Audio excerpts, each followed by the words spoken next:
well-founded. His apprehensions are, I would think, apprehensions only, because I can explain as to why they are not well-founded. I would, as much as possible, try to go in the same order in which most of the MPs have spoken. But broadly, I want to say there's been a lot of general comments about, India's banking system, the solutions that you've offered. Maybe the banks are doing all right, but then you have NPAs. So there is a lot of, what I may be allowed to say, mixing of political details into what the reality of Indian banks is. Let me take a sense of confidence with which I would want to say I'm indeed very happy that India and its banking system is where it is today. Being part of this government or as a citizen of this country, I would appeal to all honorable members through you, Speaker Sir, to just look at the world around us. Where are their banking systems? Many countries have lost their banks. Many of them have really collapsed. And we would think in countries where the regulatory mechanisms are very sound, in such countries too, banks have failed and failed miserably. And overnight, in fact, I can even quote the case, overnight, over a weekend, the government had to burn the midnight oil and give some kind of a salvaging package that Monday morning there was no run-in into the bank. That was the situation just 1.5, 2 years ago, and in a very developed country.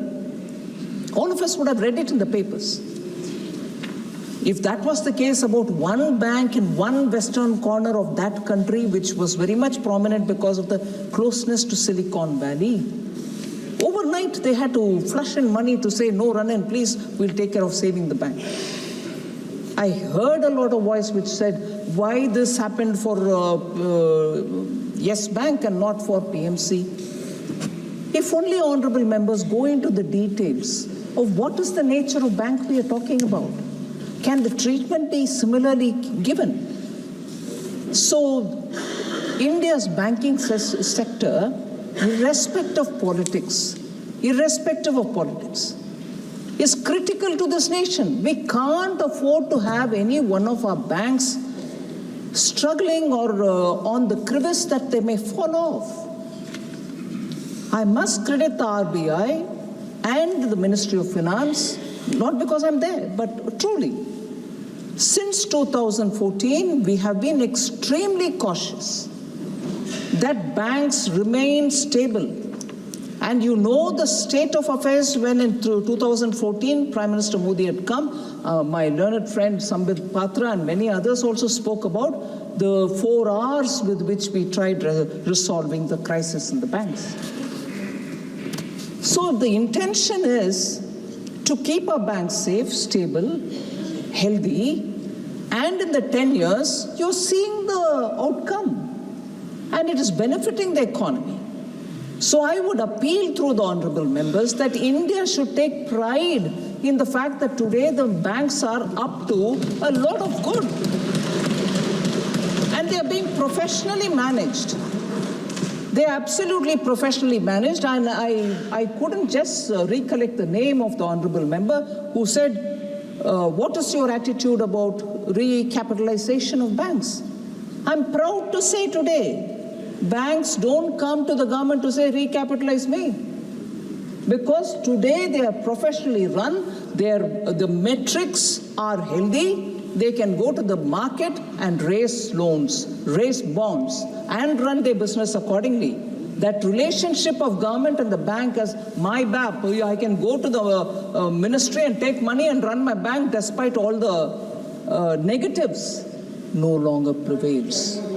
We don't entertain such things because banks don't need to be entertained for it. They are professionally run today. And therefore, I would want, honestly, all of us to take immense pride in this. It's a national achievement. And as a result, today, the regional rural banks, I've done about 8 or 9 reviews personally, not sitting in Delhi, going to each of the states, each of the zones. RRBs, There was also concern. Nationalization achieved, and nationalization was done because we wanted to have more branches, more banks going into the rural areas, include people in our RRBs are doing the very same thing. And I'm proud to say today they are mobile banking facilitated, they are internet banking facilitated, they are healthy in their deposit. The sponsor banks are doing so much to keep them absolutely active and on the toes. They are available in Arunachal Pradesh, they are available in Assam, they are available in Dur Daraz Ilaka of Rajasthan.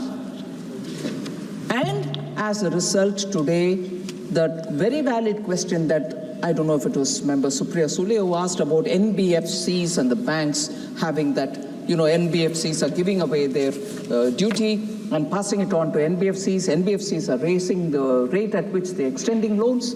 There can be problems there. But NBFCs gave that advantage of going the last mile, which public sector banks at one stage did not have the methodology, but now they've come up with bank mitras with which they're providing all the banking facility. And using that as an argument, I want to answer several of the concerns which very many ministers, members of parliament raised. Nationalization was done because we wanted the branches to be available in rural areas. I'll tell you what the progress is. Between 14 and today, total branches of all public sector banks, total bank branches of all scheduled commercial banks have increased by 3,792 in a year to reach 1,65,501 in September 24. That many branches are there in India. Out of this, 85,116 branches are of public sector banks. They're also going to the rural areas or providing within 5 kilometers radius a touch point. It could be an ATM, it could be a bank mitra, it could be the brick and mortar branch, or it could be any other association with a small finance branch there. So within 5 kilometers, and I'm mapping it wherever, whichever state I go, I look at the map of where the bank presence is. Rural branches. First, 1,17,990 branches in March 14. Today, 1,65,501 bank branches of all the branches, scheduled commercial banks. Rural branches, 41,855 in March 2014, and today, as of September 24, 55,372 rural branches, brick and mortar branches. Semi-urban, 32,504 in March 2014. Now it is 45,314. Urban areas, 21,007 only in March 2014. Now it is 29,276 branches.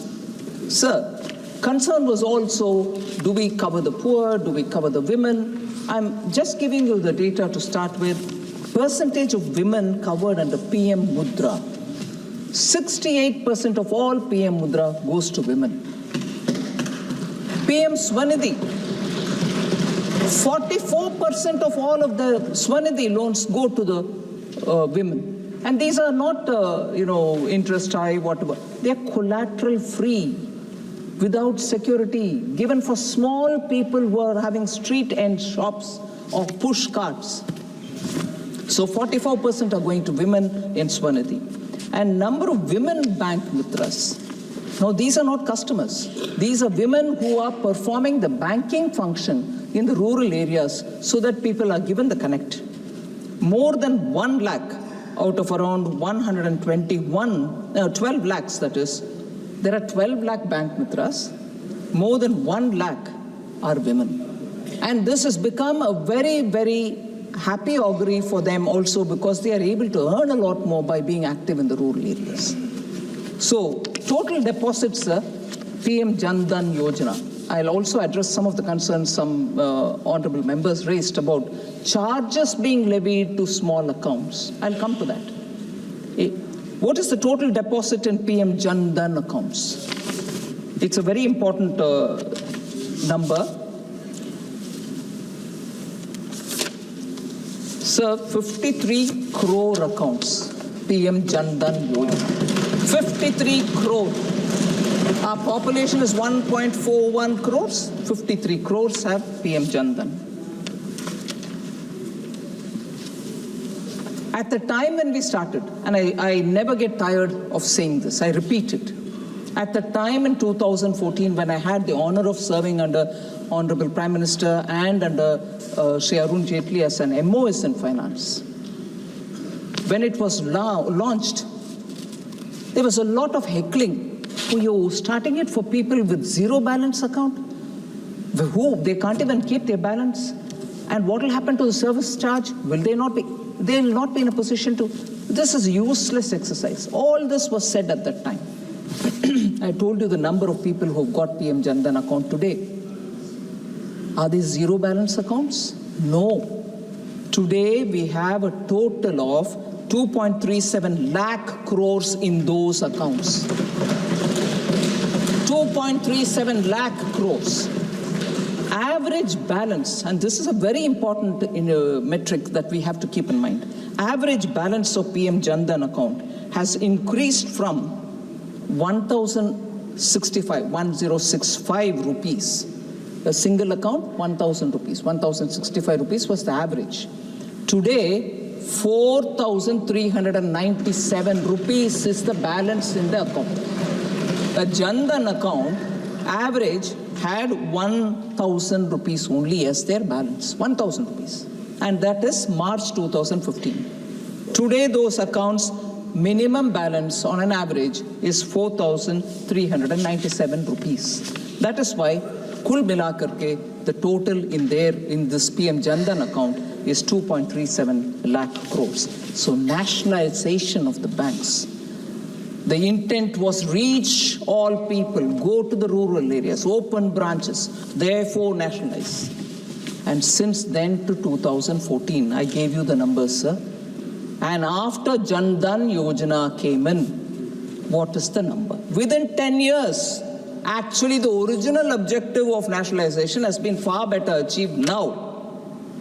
With both the poorest of the poor, with women in particular, rural areas and in urban areas. So I want to assure honorable members that under Prime Minister Modi, the twin balance sheet problem which festered banks and the health of Indian banks being what it is in 2013-14, and that is why if I may recall, before 2024 Lok Sabha election, in the last session, during the budget session, vote on account budget session, we came up with a white paper which pointedly said what was the reason for us to get the white paper now about the Indian banking system and not in 2014. If we had come out with a true story as we did in the white paper at that time, the confidence on the Indian economy would have been shattered.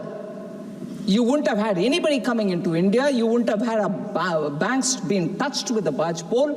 Our own depositors would have lost confidence. So it was easy temptation to release a white paper that time, which we did not. And I'm so happy Prime Minister and the Finance Minister at that time did not fall into that temptation. It would have given us a mileage for saying this is what we've inherited. But today, giving it after restoring the banks to some level actually tells the true story. So nationalization, 50 years afterwards also, you leave a twin balance sheet problem for us to clear, and we stand up now with great sense of responsibility towards this country, showing how we've fulfilled that objective. Sir, I'm very tempted to give the performance index of Indian banks. Highest ever net profit of 1.41 lakh crores was achieved in 23-24 and 85,520 crore in the first half year of 24 and 25, with all the public sector banks turning profitable. Today, I can say with happiness that all our public sector banks are turning profitable. And as a sector, the profitability of all scheduled commercial bank is at a decadal high. In decades, you see this really reaching that level with a return on assets at 1.3% and return on equity 13.8%. The gross NPA, net NPA, all of that has been spoken about. I'll just briefly mention that. Gross NPA is reducing from 14.58 to 7.97 in March 2018 to 3.12 and 0.63% in September 24. So these are not data that you can just ignore. I want to highlight there was also concern about what happens to our MSMEs. Are you dealing with them? Are they getting assistance from the bank? Many of them suffer. I'd like to highlight the fact, sir, and this has been said earlier. I'm still not coming to the amendments in this bill, but very quickly I'll move to that. MSMEs in this budget in July 24 had at least 5 different schemes given for them. We have provided for the first time ever in the history of Indian banking. We have given them collateral-free, security-free term loans to buy machine and plants. Plant and machinery loan was never given to MSME. We have provided it. Prime Minister Modi said, you will not charge any security for them or collateral from them. You will still extend it. We have extended that. And I'm now going to all the MSME clusters to build awareness among MSMEs, saying, please utilize this. I want you all to go to the banks and take that credit. I've gone to Udaipur. I've gone to MSME clusters. I've also gone to Peenya in Bangalore, closer to Bangalore. I will be moving from one cluster to another. And I'm grateful the Honorable Minister for MSME, Shri Jiten Ram Manji, also has been accompanying me. We are going from cluster to say, these are the 5 facilities we have given, please come take it. And this kind of push towards facilitating MSMEs, as we did during COVID. Honorable Speaker, sir, you are aware, Emergency Credit Liquidity Guarantee Scheme, which stood by MSMEs during the COVID. So MSME has never been forgotten by Prime Minister Modi, and I want to underline that all attention is being given to them. Sir, one other point on the MSME. I have set a target of an additional MSME lending of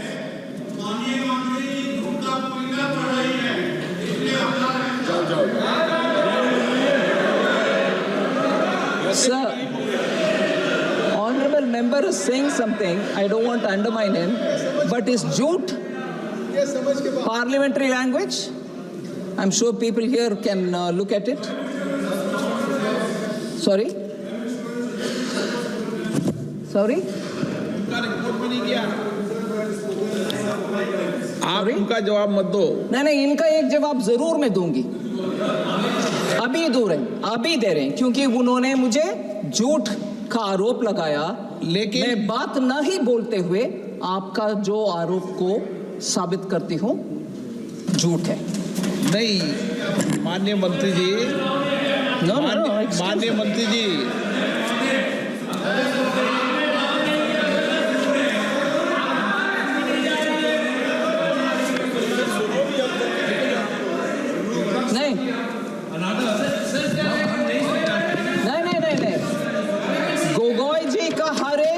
मैं जवाब दे रही हूं sir. Gogoi जी, honourable member Gogoi का हर एक point का मैं जवाब दे रही हूं, क्योंकि वो जो मेंबर कहते हुए चले गए मगर उनके समर्थन में दूसरे ऑनरेबल मेंबर खड़े हो रहे हैं, मैं तो मेरा अपना डिफेंस करना ही चाहिए।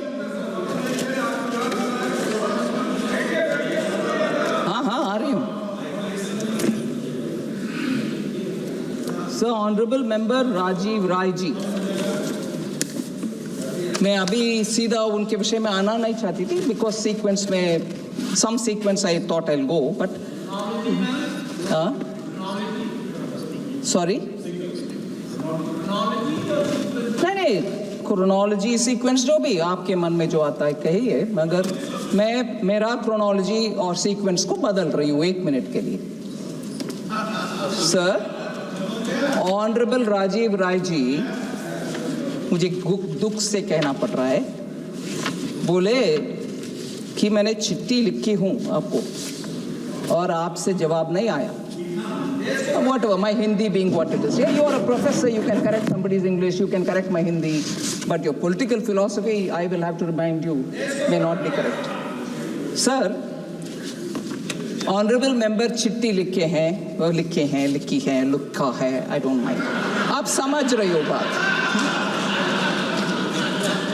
9 नवंबर, sorry please,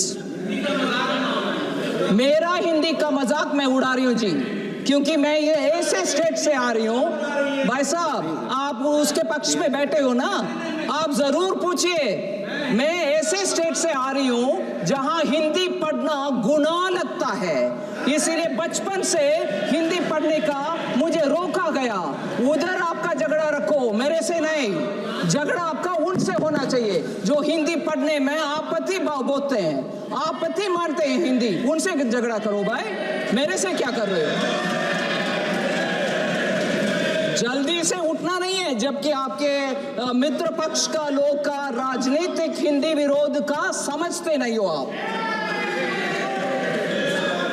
sir, parliamentary word है क्या सर? हाँ, I didn't use any such a word. What is lukka? What is lukka? Who used it? Who used it? I have not used it at all. I am not a Hindi bhashi either.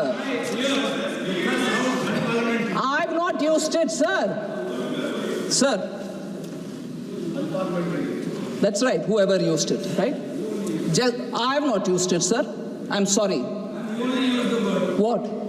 I have not used it. I don't even know that word. What are you throwing it at me? You probably hear it in Assami. I have not used that word. माननीय मंत्री जी। Yeah, but I have not used the word because I don't know it. There is no lie or no. I am saying I have not used it, and I have not said you're lying. I am not here to argue in those. I argue on merit. If I have not used it, why will I admit it? And first of all, my Hindi is not so rich for me to use abuses. I use barely 10 words with which my bolchal Hindi karti hu ji. If only my vocabulary was rich, I'll know which is abuse, which is not. So, sir, this is a digression from the main point which Rajiv Raiji threw at me. He said, a letter dated 9/11, a letter was written to you, you didn't reply. I'm telling you, letter dated 9/11/24 was received on 23/11/24. The letter pertains to an issue being faced by bank mitras with a request to constitute a committee to examine their grievance. That was the matter he wrote. Sir?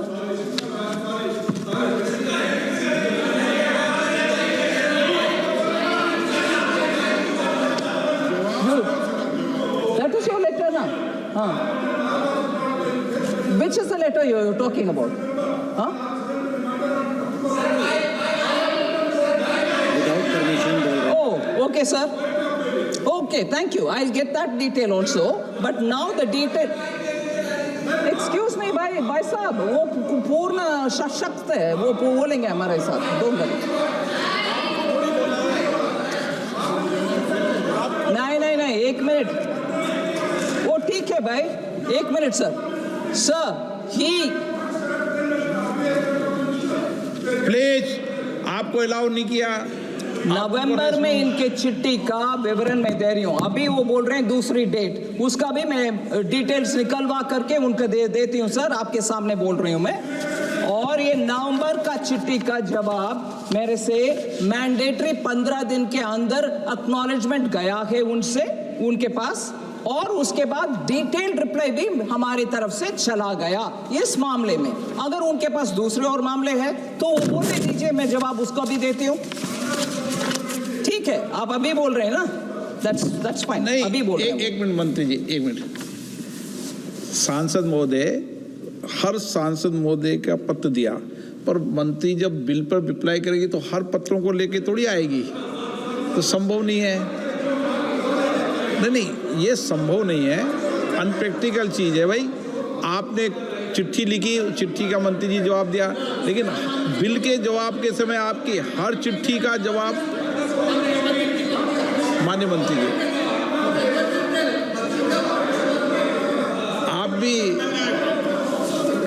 Thank you sir, आप detail दे दीजिए, उस उसका भी मैं देती हूँ, विवरण देती हूँ। अगर मेरी तरफ से जवाब नहीं आता, मैं लिखित में माफी भी लिखती हूँ। मैं ऐसे वैसे आदमी नहीं है जी। मगर आप जब दूसरे के साथ झूठ के आरोप मेरे ऊपर डालते हो स्पीकर के सामने, I will not sit quite. All right sir, क्या? Okay, thank you. Rejoice yourself by correcting my Hindi, but you should also hold a complaint against them for not allowing us to learn Hindi in Tamil Nadu. Sir. All right, that's fine. Sir. Sir. Letter received. Sir. Sir. Gaurav Gogoi का विषय sir, I want to get into details. Sorry? Please. Thank you for clarifying that. Please, honorable member. Thank you for holding. Sir. Okay. Please. Manyavanti ji. Sir, because there's so much of heat on this, let me take 1 minute on that. I appreciate the honorable member getting up to say we are not opposed to many things, but we are opposed to only imposition of Hindi. I want to just give a clarification, sir. It's not the core part of the bill, but yes, I agree. But if there are members from your side raising it at me, I'd like to also answer that with the permission of the chair. All right? Sir. Of course I will take the matter. Of course I will take the matter. Sir, I will take the matter up, sir. You made a wrong statement, Honorable Minister. We are not against learning Hindi. We don't object to it. We are only Thank you for that, sir. But now, let me say my word. Manyavanti ji. Sir, sorry if I can just take a minute more on that. They are... मेरा हिंदी में और English में, all right. They are opposed to imposing Hindi. Very well. I appreciate that. No one should impose anybody anything. Nobody should impose on anybody. And that's why Honorable Prime Minister talks about Ek Bharat, Shreshta Bharat and encourages every state to have their own language. And that is why Honorable Prime Minister was the first Prime Minister in this country who said higher education, whether it is in engineering, medical, should also happen in regional languages. And that's why I'm happy to say Tamil Nadu also today has the opportunity to have medical education also in Hindi, in Tamil.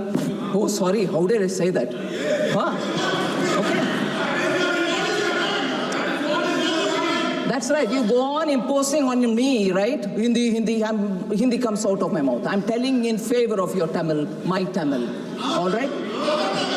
Your Tamil and my Tamil, that means our Tamil. Don't argue on small things. But the larger message is, sir, when I say that the environment was not conducive, in fact, I speak from my lived experience in Tamil Nadu. I speak from my lived experience when even going to learn Hindi aside from my school, I was mocked in the streets. And I was mocked saying, oh, you want to learn Hindi? You live in Tamil Nadu, you eat the salt of this country, and you want to learn Hindi, that North Indian's Bhasha. These are words ringing in my ears. This is my lived experience. And who does that? Because of the political support which has been given in that state. Learning Hindi, learning Sanskrit are treated and perceived as learning some other fellow's language. And the words that they use are people who have come over to this land. Is Tamil Nadu not part of India? Is Tamil Nadu not part of India? So what's the wrong if I learn Hindi? They use the word Banderi. I'm using it in Tamil now. They call us Banderi. Why? And is that not part of the political strategy there? And therefore, I have lived experience of Tamil Nadu's imposing on me not to learn Hindi. Is that not imposition? Is that not imposition on me? As an individual, I learn the language I want. So what's the harm? I'll also quote from Purananuru. I'll quote from Thiruvalluvar. world over. My love for Tamil is as much as I want to learn any other language. So, it's all right to say we don't want imposition of Hindi. We don't want to impose Hindi. But why did they impose on me not to learn Hindi? I want to ask this.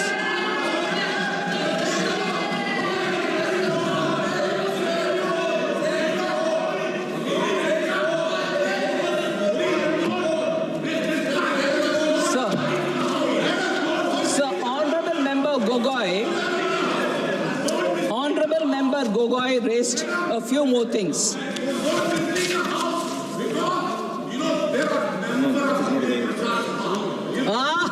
Thank you very much. Hindi Prachar Sabha was burnt down in Chennai. Who burnt it? Who burnt it? Hindi Prachar Sabha ka aag lagaya gaya Tamil Nadu. Who burnt it? बात करते हैं Hindi. Sir, sorry, I go on with this. So, I'm giving you You are imposing on me, denying my fundamental right to learn whichever language I want to learn.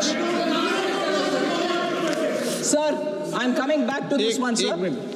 एक minute मंत्री जी, मुझे कई माननीय सदस्यों ने कहा,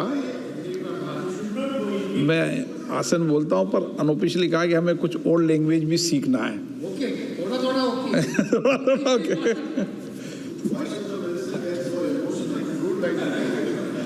और सबको सब लैंग्वेज आए तो अच्छा है. जितनी ज्यादा लैंग्वेज आए, जितनी भाषा आए, अच्छा है.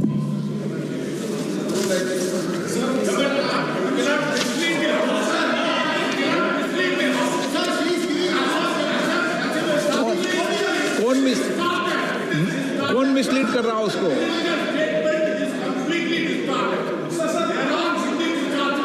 कोई रिकॉर्ड में नहीं जा रहा.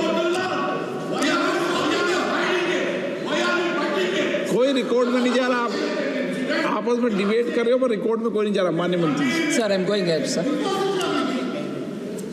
Sir, imposition on me as a citizen of this country. वो अपनी जिंदगी की कहानियां बता रही है, आप सुनो.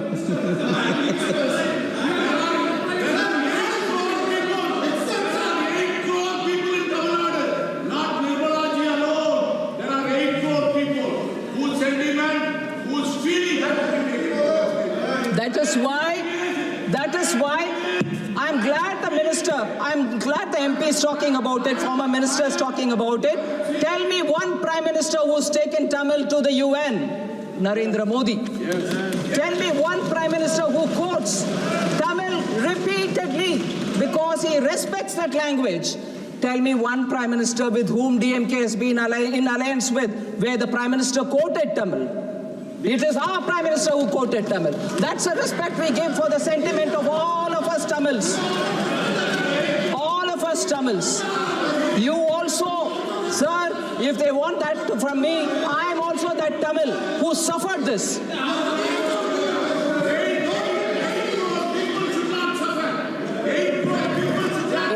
crore people have been shown what love the prime minister has for Tamil. Vote this quote here.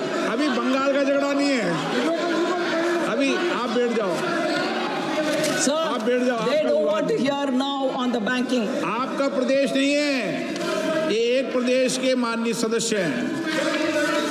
आप कहाँ के बीच में? प्लीज बैठो. प्लीज आप बैठिए. आप कहाँ के बीच में? आप बैठिए. प्लीज माननीय मंत्री. Thank you very much, sir. Sir, I did already speak about the Mudra loan, about the rural bank presence. So many of the questions which on this aspect that Honorable Member Gaurav Gogoi had raised, I've sort of addressed. But one particular thing on which many members spoke was on student loans, education loans. I just want to dispel the doubt that many members had in their mind. Sir, total education loan outstanding has increased from 71,000 crore in 2017-18 to 1.04 lakh crores in 23-24. Loans are actually increasing and student loans are increasing. There has been an increase also to 1.3 lakh crore as on October 2024, which is an increase of 17.6% over October 23. So, model loan education scheme has also been launched by Government of India, where loans up to 7.5 lakh is given without requirement of any collateral or any margin money. The repayment period is also 15 long years. Further, the scheme, sir, is also backed by credit guarantee to the extent of 3,500 crores. So, government is giving credit guarantee, and we've given amount allocated for the guarantee purpose is 3,500. Now, recently, government has also brought out Pradhan Mantri Vidya Lakshmi scheme for financial support to meritorious students. I just want to highlight what this meritorious students loan scheme is. Sir, on 6th November 2024, Pradhan Mantri Vidya Lakshmi scheme was approved in the cabinet, and the broad contours of this loan scheme, because on students' loan, many people were rightly concerned. I just want to put before them what this loan scheme is.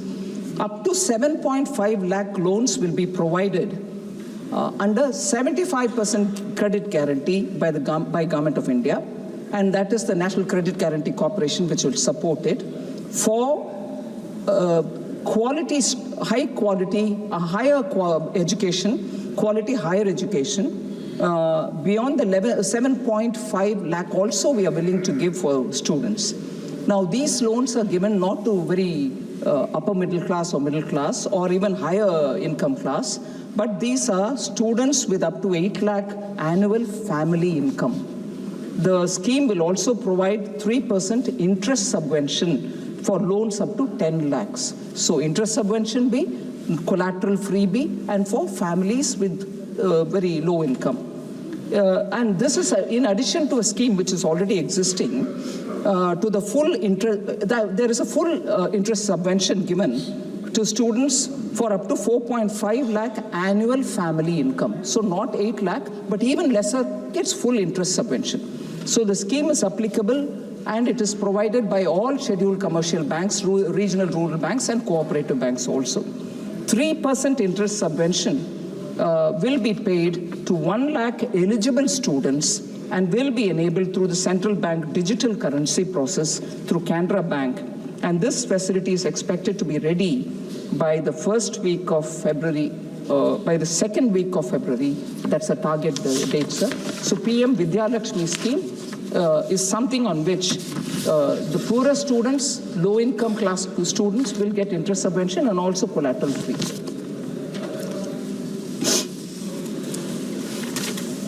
Sir, Kalyan Banerjee ji raised a few issues which I just want to clarify. Sir, he was speaking elaborately on the nomination issue. I want to clarify on that, sir. Sir, at the moment, the provisions allow only for the nomination of one person, for the payment of depositors' money, articles kept in safe custody, and also for safety lockers and so on. The proposed amendment, sir, will enable individuals to nominate up to 4 persons for these facilities, with options for either successive or simultaneous nominations. I just want to draw the difference between where it is successive and where it will be simultaneous. That will be the first explanation I want to give Honorable Member Kalyan Banerjee. Sir, depositors will have the option for successive or simultaneous and not and. If I heard Honorable Member right, successive and. No, it is going to be this or that.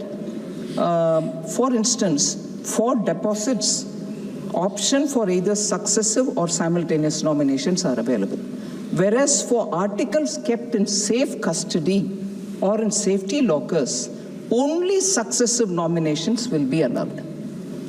Successive nominations ensure that if the first nominee is unavailable, the next nominee in line will become operative, maintaining continuity and reducing complications of legal heirs.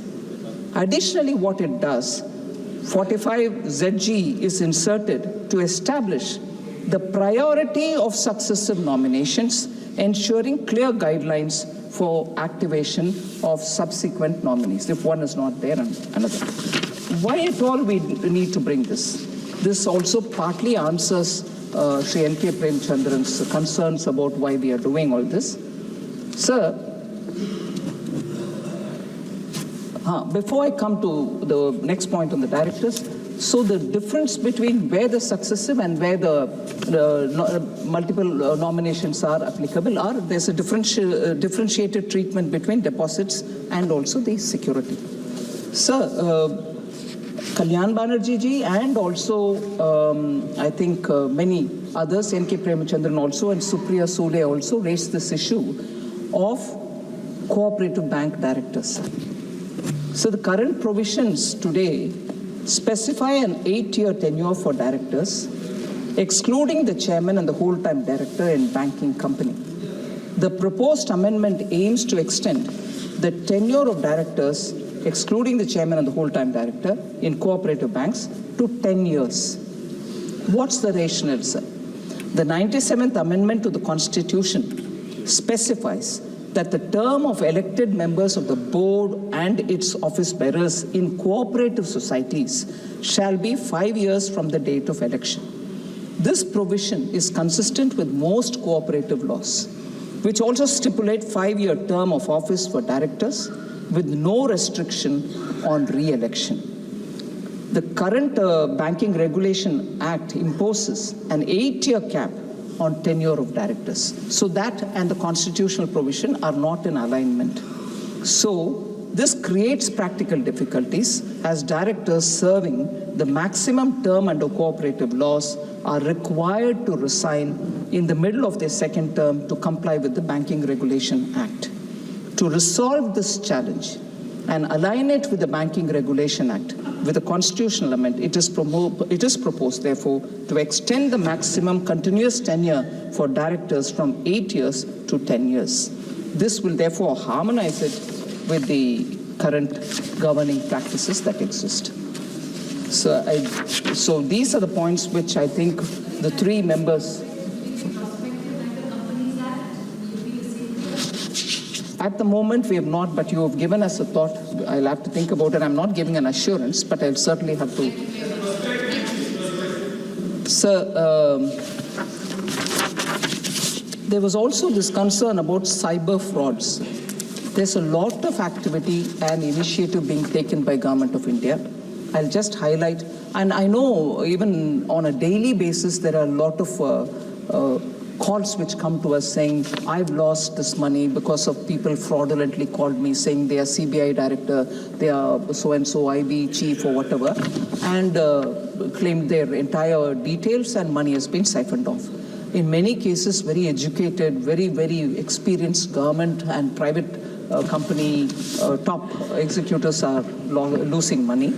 But at this stage, I can only say the efforts that we are taking, and we are trying to, as much as possible. एक minute माननीय सभासदों, सभा की सहमति हो तो इस विधेयक की समाप्ति तक सभा की कार्रवाई बढ़ा दी जाए। माननीय मंत्री जी। Sir, so at the moment, sir, Indian Cyber Crime Coordination Center, which we call as I4C, under the Ministry of Home Affairs, serves as a national nodal point for coordinated effort in tackling cyber crimes.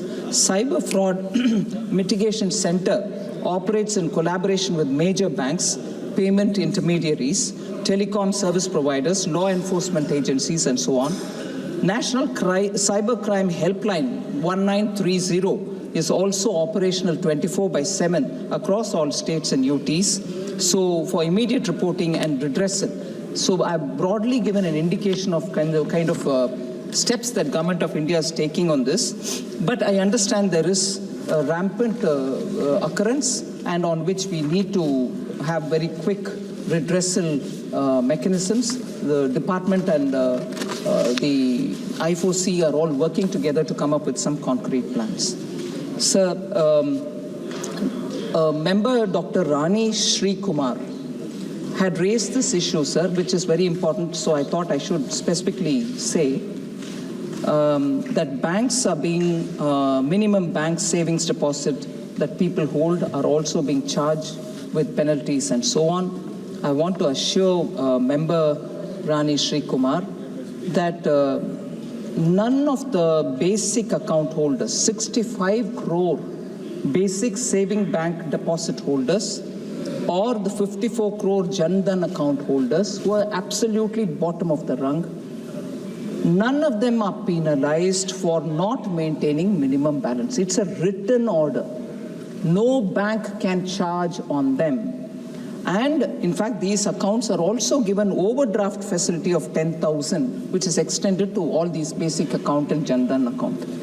And besides that, Jan Dhan account holders are also given 2 lakh rupees as accident insurance, and also a RuPay card with no additional charge for them to use the card. So I just want to assure that the member, we don't charge anything for services for these accounts. So finally, N.K. Premchandran ji, write-off loans. So this is a repeated point of concern which many honorable members speak about, write-off, waive-off. When write-offs happen, banks make a certain provision, and for loans which are defaulted and after a certain level, they are then given to NARCL, National Asset Reconstruction Company, which then finds buyers, processes up that, and buyers, after they come and take it, the due amount to the bank comes back. So this was very nicely legislatively created, and that is why NARCL is actively working to take away these accounts where after a certain amount, which they can take over, and for lesser amount defaults, the usual local redressal mechanisms, DRTs, SURFACs, all of them come into play. No write-off is left without pursuing from the defaulter the total amount that he owes the system. And therefore, there were quite a few members of parliament who spoke from this side, saying how much has been obtained from defaulters, how much has been given back, retributions, bank restitution to the banks have happened. Restitution alone is above 15,000 crores. So this is an